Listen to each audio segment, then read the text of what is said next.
Welcome to this episode of Bias Hacking for Conversation Designers, the vocal series exploring how different kinds of cognitive biases interact with the work of conversation designers and offering insights on how to mitigate them.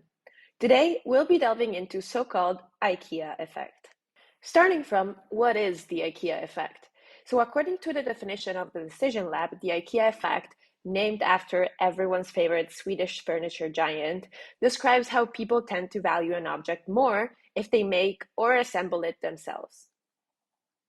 More broadly, the IKEA effect speaks to how we tend to like things more if we've expended effort to create them.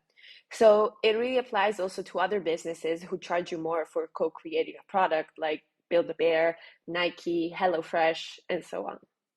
But how does this affect conversation design? Let's bias hack this. Of course, a disclaimer is always due that we're not claiming to cure the incurable or fix the unfixable. Bias are part of us and will always be. What we're proposing here is more like a thought experiment and not really a prescriptive medicine to get rid of bias indefinitely. Let's see what are some ways that we can become aware of and deal with being IKEA affected designers.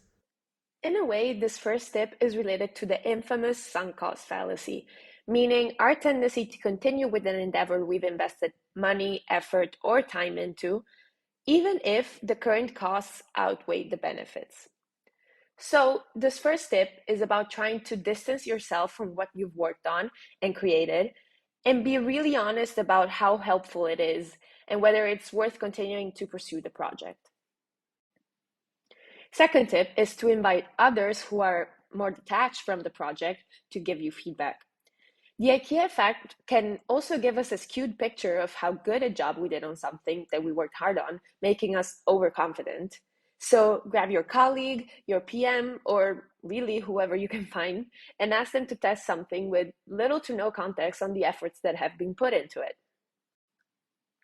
And don't think you always need to put in a lot of work or create a really complex solution to make it effective. Seek simplicity and always refer back to the user's true needs. And talking of users, they could also be IKEA affected, of course.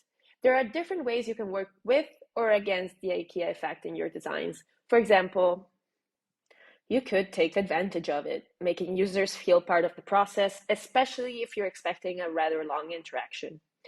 Of course, the goal is always to keep communications effective. So customization should be about things that the user cares about rather than things that are just adding useless turns in the interaction. For example, very few people will want to personalize the UI of a bot they're expecting to interact with once in their lifetime, but many people will want to be able to choose the color of their new shoes. Secondly, you should also make sure to value the user's contribution to the conversation itself. If you're asking the user for their input and information, validate their contributions, making them feel heard and providing contextual acknowledgement of what they said. Sometimes a thank you really can be enough, but when the user is explaining a situation in detail or opening up about something particularly sensitive, you owe it to them not to make them feel like their statements are falling on deaf ears. These are just a few situations where the IKEA effect can impact our work as conversation designers. Let us know if you can think of any other example, and in the meantime, check out our other videos in the series Bias Hacking for Conversation Design.